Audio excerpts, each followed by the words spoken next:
ರಾಜ್ಯ ಸರ್ಕಾರಕ್ಕೆ 1000 ದಿನಗಳು ಪೂರೈಸಿದ ಹಿನ್ನೆಲೆಯಲ್ಲಿ ಇವತ್ತು ಹಾವೇರಿಯಲ್ಲಿ ಕೂಡ ಬೃಹತ್ತಾದಂತ ಸಮಾವೇಶವನ್ನ ಮಾಡ್ತಾ ಇದೆ. ಭೂ ಗ್ಯಾರಂಟಿ ಸಮರ್ಪಣಾ ಹೆಸರಿನಲ್ಲಿ ಕೂಡ ಒಂದು ಸಮಾವೇಶವನ್ನ ಮಾಡ್ತಾ ಇರತಕ್ಕಂಥದ್ದು. ಹೀಗಾಗಿ 1 ಲಕ್ಷಕ್ಕೂ ಹೆಚ್ಚಿನ ಕುಟುಂಬಗಳಿಗೆ ಹಕ್ಕುಪತ್ರ ವಿತರಣೆಗಳ ಜೊತೆಗೆ ವಿವಿಧ ಅಭಿವೃದ್ಧಿ ಕಾಮಗಾರಿಗಳಿಗೆ ಚಾಲನೆಯನ್ನು ಕೊಡ್ತಾ ಇದ್ದಾರೆ. ಅದೇ ರೀತಿಯಾಗಿ ಕಂದಾಯ ಇಲಾಖೆಗೆ ಹೊಸತಾಗಿ ವೆಹಿಕಲ್ಗಳಿಗೆ ಕೂಡ ಹಸಿರು ನಿಶಾನೆಯನ್ನು ತೋರಿಸಲಿಕ್ಕೆ ಕಂದಾಯ ಇಲಾಖೆ ಮುಂದಾಗಿರ್ತಕ್ಕಂಥದ್ದು. ನೀವು ದೃಶ್ಯಗಳಲ್ಲಿ ಗಮನಿಸ್ತಾ ಹೋಗ್ಬೋದು. ಸುಮಾರು 24 ಹೆಚ್ಚಿನ ವೆಹಿಕಲ್ಗಳು ಕೂಡ ಕಂದಾಯ ಇಲಾಖೆಗೆ ಇವತ್ತಿನಿಂದ ಸೇರ್ಪಡೆ ಆಗಲಿಕ್ಕಿದ್ದಾವೆ. ಸುಮಾರು ಕೋಲಾರ ಆಗಿರ್ಬೋದು, ದಾವಣಗೆರೆ, ಬೀದರ್ ಸೇರಿದಂತೆ ಮಂಗಳೂರು ಬೇರೆ ಬೇರೆ ಜಿಲ್ಲೆಗಳಿಗೆ ವೆಹಿಕಲ್ಗಳನ್ನು ಕೂಡ ಇವತ್ತು ಹಸಿರು ನಿಶಾನೆಯನ್ನು ತೋರಿಸಲಾಗ್ತದೆ. ಸುಮಾರು 24ಕ್ಕೂ ಹೆಚ್ಚು ವೆಹಿಕಲ್ಗಳನ್ನು ಕೂಡ ಇವತ್ತು ಅನಾವರಣವನ್ನು ಮಾಡ್ತಾ ಇರತಕ್ಕಂಥದ್ದು. ಸ್ಕಾರ್ಪಿಯೋ ಆಗಿರ್ಬೋದು, ಬಿಲೋರಾ, ನಿಯೋನ ಅಂತ ವಾಹನಗಳನ್ನು ಕೂಡ ಇವತ್ತು ಲೋಕಾರ್ಪಣೆಯನ್ನು ಮಾಡ್ತಾ ಇದ್ದಾರೆ. ವಿಶೇಷವಾಗಿ ತಹಶೀಲ್ದಾರ್ ಕಚೇರಿ ಆಗಿರ್ಬೋದು ಮತ್ತು ಉಪವಿಭಾಗಾಧಿಕಾರಿ ಆಗಿರ್ಬೋದು AC ಅವರಿಗೆ ವಾಹನಗಳನ್ನು ಕೂಡ ಕೊಡ್ತಾ ಇರತಕ್ಕಂಥದ್ದು. ಒಟ್ಟಾರೆಯಾಗಿ ಕಂದಾಯ ಇಲಾಖೆಗೆ 1 ಲಕ್ಷಕ್ಕೂ ಹೆಚ್ಚಿನ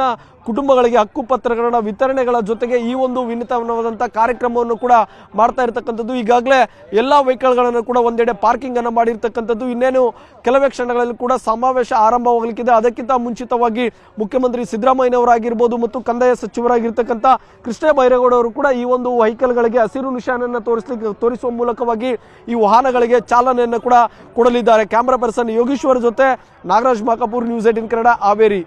ರಾಜ್ಯ ಸರ್ಕಾರಕ್ಕೆ 1000 ದಿನಗಳು ಪೂರೈಸಿದ ಹಿನ್ನೆಲೆಯಲ್ಲಿ ಇವತ್ತು ಹಾವೇರಿಯಲ್ಲಿ ಕೂಡ ಬೃಹತ್ತಾದಂಥ ಸಮಾವೇಶವನ್ನ ಮಾಡ್ತಾ ಇದೆ. ಭೂ ಗ್ಯಾರಂಟಿ ಸಮರ್ಪಣಾ ಹೆಸರಿನಲ್ಲಿ ಕೂಡ ಒಂದು ಸಮಾವೇಶವನ್ನ ಮಾಡ್ತಾ ಇರತಕ್ಕಂಥದ್ದು. ಹೀಗಾಗಿ 1 ಲಕ್ಷಕ್ಕೂ ಹೆಚ್ಚಿನ ಕುಟುಂಬಗಳಿಗೆ ಹಕ್ಕುಪತ್ರ ವಿತರಣೆಗಳ ಜೊತೆಗೆ ವಿವಿಧ ಅಭಿವೃದ್ಧಿ ಕಾಮಗಾರಿಗಳಿಗೆ ಚಾಲನೆಯನ್ನು ಕೊಡ್ತಾ ಇದ್ದಾರೆ. ಅದೇ ರೀತಿಯಾಗಿ ಕಂದಾಯ ಇಲಾಖೆಗೆ ಹೊಸತಾಗಿ ವೆಹಿಕಲ್ಗಳಿಗೆ ಕೂಡ ಹಸಿರು ನಿಶಾನೆಯನ್ನು ತೋರಿಸಲಿಕ್ಕೆ ಕಂದಾಯ ಇಲಾಖೆ ಮುಂದಾಗಿರ್ತಕ್ಕಂಥದ್ದು. ನೀವು ದೃಶ್ಯಗಳಲ್ಲಿ ಗಮನಿಸ್ತಾ ಹೋಗ್ಬೋದು. ಸುಮಾರು 24 ಹೆಚ್ಚಿನ ವೆಹಿಕಲ್ಗಳು ಕೂಡ ಕಂದಾಯ ಇಲಾಖೆಗೆ ಇವತ್ತಿನಿಂದ ಸೇರ್ಪಡೆ ಆಗಲಿಕ್ಕಿದ್ದಾವೆ. ಸುಮಾರು ಕೋಲಾರ ಆಗಿರ್ಬೋದು, ದಾವಣಗೆರೆ, ಬೀದರ್ ಸೇರಿದಂತೆ ಮಂಗಳೂರು ಬೇರೆ ಬೇರೆ ಜಿಲ್ಲೆಗಳಿಗೆ ವೆಹಿಕಲ್ಗಳನ್ನು ಕೂಡ ಇವತ್ತು ಹಸಿರು ನಿಶಾನೆಯನ್ನು ತೋರಿಸಲಾಗ್ತದೆ. ಸುಮಾರು 24ಕ್ಕೂ ಹೆಚ್ಚು ವೆಹಿಕಲ್ಗಳನ್ನು ಕೂಡ ಇವತ್ತು ಅನಾವರಣವನ್ನು ಮಾಡ್ತಾ ಇರತಕ್ಕಂಥದ್ದು. ಸ್ಕಾರ್ಪಿಯೋ ಆಗಿರ್ಬೋದು, ಬಿಲೋರಾ, ನಿಯೋನ ಅಂತ ವಾಹನಗಳನ್ನು ಕೂಡ ಇವತ್ತು ಲೋಕಾರ್ಪಣೆಯನ್ನು ಮಾಡ್ತಾ ಇದ್ದಾರೆ. ವಿಶೇಷವಾಗಿ ತಹಶೀಲ್ದಾರ್ ಕಚೇರಿ ಆಗಿರ್ಬೋದು ಮತ್ತು ಉಪವಿಭಾಗಾಧಿಕಾರಿ ಆಗಿರ್ಬೋದು AC ಅವರಿಗೆ ವಾಹನಗಳನ್ನು ಕೂಡ ಕೊಡ್ತಾ ಇರತಕ್ಕಂಥದ್ದು. ಒಟ್ಟಾರೆಯಾಗಿ ಕಂದಾಯ ಇಲಾಖೆಗೆ 1 ಲಕ್ಷಕ್ಕೂ ಹೆಚ್ಚಿನ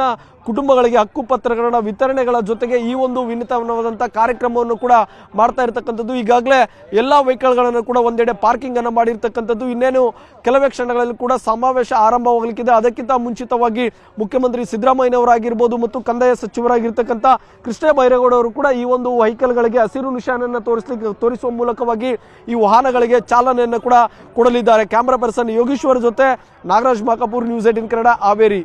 ನಿರ್ಭೀತ, ನಿಷ್ಪಕ್ಷಪಾತ, ವಿಶ್ವಾಸಾರ್ಹ ಸುದ್ದಿಗಳಿಗೆ ಮತ್ತೊಂದು ಹೆಸರಾಗಿರೋ ನ್ಯೂಸ್ 18 ಕನ್ನಡ ಈಗ ಆಪ್ನಲ್ಲೂ ಲಭ್ಯ ಇದೆ. ದಯವಿಟ್ಟು ಇಲ್ಲಿರೋ QR ಕೋಡ್ ಅನ್ನ ಸ್ಕ್ಯಾನ್ ಮಾಡಿಕೊಂಡು ಆಪ್ ಡೌನ್ಲೋಡ್ ಮಾಡೋದಕ್ಕೆ ಮರಿಬೇಡಿ. ನಿಮ್ಮ ಬೆಂಬಲ ಹೀಗೆ ಸದಾ ನಮ್ಮೊಂದಿಗಿರಲಿ. ಧನ್ಯವಾದ.